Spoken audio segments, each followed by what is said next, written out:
Влечен, омаловажуван, психички и физички малтретиран. Митревски е човек од жртва на бруталноста на собраќајни полицајци за кој инцидент неговата сопруга пред 2 дена алармираше на социјалните мрежи. Полицајците не само што насилно се однесувале со него, туку и го уапсиле, обвинувајќи го дека тој ги нападнал.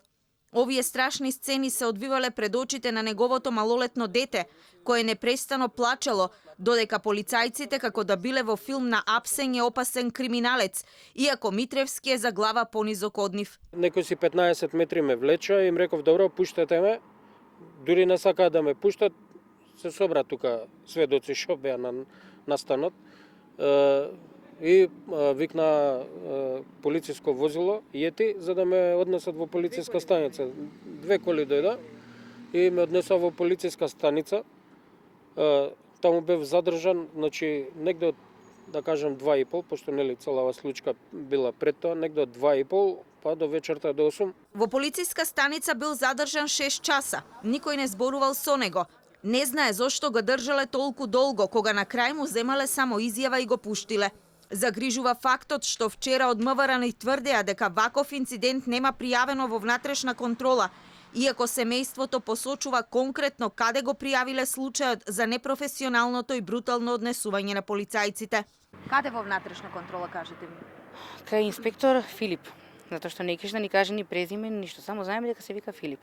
Тоа е кога ќе влезете во бараките, крајната соба беше десно. Беа 20 инспектори и зема изјави, нити ни дадо архивски број, нити некој доказ дека сме биле, нити ништо. На наше барање да ни дадат документ, ни рекоа дека требало писмено и дека тоа било процедура која што требало да ја реши некоја повисока инстанца во МВР и се зависело од надлежните нивни кога ќе го добиеме тој документ, што нас ни е потребен за судски процес. На 6 месецов полицајци го запреле Митревски на 3-та македонска бригада. Сакале да му напишат казна дека поминал на полна лента.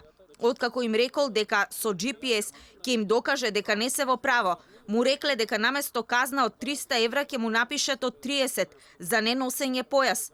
Бидејќи повторно не биле во право, почнала караница, а полицајците почнале да се однесуваат насилно, тврди тој. Семејството е убедено дека случајот во МВР сакаат да го заташкат. Побарале помош и од Хелсиншкиот комитет, а правдата ќе ја бараат и на суд.